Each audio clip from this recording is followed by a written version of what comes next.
Hello बच्चों, how are you. आज मैं क्लास सेकंड का आराध्या व्याकरण चैप्टर जो है आपका 4 संज्ञा, ये मैं आज आपको समझाने जा रही हूँ। ये आपका कॉपी वर्क है। क्वेश्चन आंसर जो है वो आपको नीटली कॉपी में करने हैं, यहाँ देखिए। और जो बुक का वर्क है उसे आप बुक में करोगे। तो संज्ञा किसे कहते हैं ये मैं आपको सबसे पहले दिखाती हूँ। जैसे कि आपने यहाँ देखा है, यहाँ लड़का लिखा है, ये लड़की है, ये क्या चीज़ है, साइकिल है, ये गुब्बारा है। तो इन चीज़ों के नाम है, ठीक है। तो इन नामों से हम उन चीज़ों को पहचानते हैं। अगर किसी का नाम नहीं होता तो हम उस चीज़ को पहचानते हैं, नहीं पहचानते हैं। जैसे यहाँ जूता है, ये शेर है, ये कार है, तो इनका नाम है जिससे हम इन्हें पहचानते हैं। उसी तरह से मतलब कहने का मतलब ये है कि किसी वस्तु का नाम हो, व्यक्ति, जाति, स्थान, ठीक है, इनको हम संज्ञा कहते हैं। किसी चीज़ों के नामों को, किसी वस्तु, व्यक्ति, जाति, स्थान, भाव या दशा का नाम बताने वाले शब्द संज्ञा कहलाते हैं, ठीक है। तो ये जो सारे शब्द हैं आप देख रहे हैं, यहाँ लड़का, लड़की, प्राणी, खरगोश, वस्तु, ये है स्थान, जैसे मंदिर है आपका। तो ये सारे जो शब्द ये हैं वो संज्ञा शब्द है।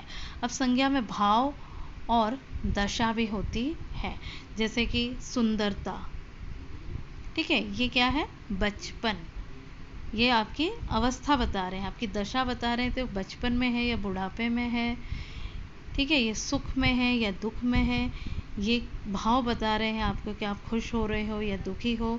तो ऐसे जो शब्द हैं, सुख, बचपन, ये भाव और दशा बताने वाली शब्द हैं संज्ञा के। इन सभी के नाम अलग अलग हैं। व्याकरण में नाम को संज्ञा कहते हैं। आइए अब यहाँ जानते हैं हम। आपके यहाँ पिक्चर में ये चित्र में दिया है, जैसे यहाँ 2 पेड़ दिए हैं, तो किसकी डैश अधिक है। यहाँ दिया है ऊंचाई, तो किसकी ऊंचाई अधिक है, ये हो गया। ये कमल का फूल है। फिर यहाँ है किसकी आयु कम है। आम मीठा होने के कारण खाया जाता है। तो यहाँ हम देखते हैं कि ये भाव बताने वाले, दशा बताने वाले शब्द है। अब संज्ञा के भेद होते हैं। संज्ञा जो है वो जातिवाचक संज्ञा होती है, व्यक्तिवाचक संज्ञा है। तो यहाँ पर दिखाते हैं हम, जिस संज्ञा शब्द से उसकी संपूर्ण जाति का बोध हो उसे जातिवाचक संज्ञा कहते हैं, ठीक है। जातिवाचक संज्ञा यानी जो पूरी जाति का बोध करा रही है। जैसे लड़का शब्द है, तो लड़का जो शब्द है वो पूरी लड़के जाति का बोध करा रही है। मनुष्य, पर्वत है, नदी है, नदी हमने बोला है शब्द, तो सारी नदियाँ आ गई इसमें, तो पूरी नदी जाति का जो बोध कराती हैं। जैसे पुस्तक, नदी, पर्वत, गुड़िया, मोर, लड़का, ठीक है, इत्यादि ये जो शब्द हैं वो जातिवाचक संज्ञा है। आप देखिए यहाँ मनुष्य, तो मनुष्य सब आ गए उसमें, छोटे बच्चे भी, बड़े भी आ गए, बूढ़े भी आ गए, यंग भी आ गए।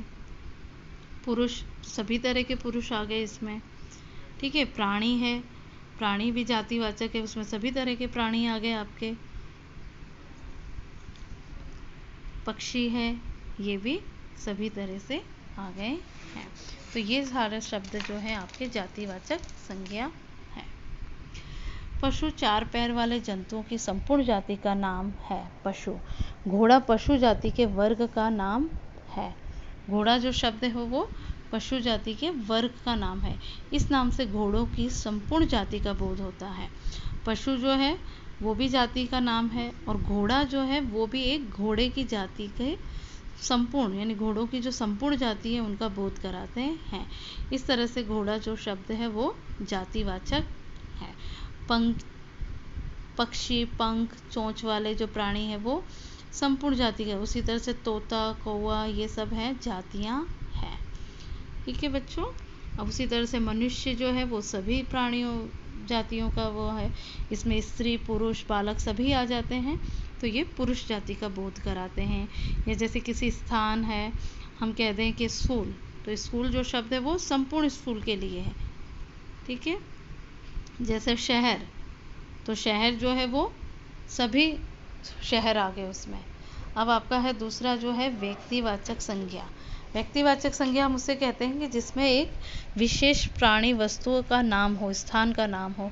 जैसे हमने कहा कि आगरा, आगरा शहर, तो शहर अगर होता तो कोई भी शहर, लेकिन आगरा तो हम पहचान जाएंगे कि ये विशेष नाम आ गया, आगरा, मथुरा, ठीक है। जैसे ताजमहल, तो ये एक विशेष नाम है जिससे हम पहचान लेते हैं। गंगा नदी, नदी तो कोई भी है, तो नदी जो शब्द है वो जातिवाचक है, लेकिन गंगा नदी तो ये एक व्यक्तिवाचक है, ठीक है। जैसे हरिद्वार, महात्मा गांधी, हिमालय, रामचरित, ये जो सारे शब्द हैं वो आपके व्यक्तिवाचक संज्ञा में आते हैं। उसी तरह से यहाँ जातिवाचक व्यक्तिवाचक संज्ञा जो है आपके, जैसे लड़का जो है वो जातिवाचक है, अगर उस लड़के का नाम डेविड है तो वो व्यक्तिवाचक हो गया। लड़की जातिवाचक है, अगर उसका नाम श्वेता है तो श्वेता जो शब्द है वो व्यक्तिवाचक हो गया है। अब जैसे घोड़ा जातिवाचक है, लेकिन चेतक घोड़े का नाम है तो ये व्यक्तिवाचक हो गया है। अब यहाँ देखते हैं हम तीसरा जो है भाववाचक संज्ञा। जैसे हमने पहले जातिवाचक, व्यक्तिवाचक और अब है ये भाववाचक संज्ञा। जैसे बुढ़ापा सब पर आता है, दशहरा बुराई पर अच्छाई की विजय है, अमित की लंबाई सुमित से कम है।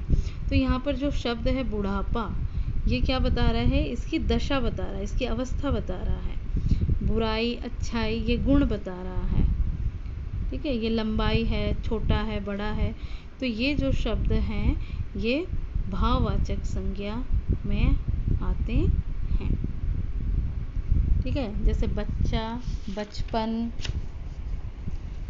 कुछ भाववाचक संज्ञाएं इस प्रकार बनाई जाती हैं। जैसे शब्द है आपका बच्चा तो बचपन, भला तो भलाई, अच्छा अच्छाई, बूढ़ा बुढ़ापा, तो इस तरह से भाववाचक संज्ञा बन जाती है शब्द से। लड़का लड़कपन। और ये आपका बुक का वर्क है, इसे आपको बुक में करना है और इसके क्वेश्चन आंसर आपको कॉपी में करने हैं। आपको लिंग संज्ञा जो है ये आपको अच्छी तरह से समझ में आ गया होगा। आप इस वीडियो को 1 से 2 बार ज़रूर देखिए।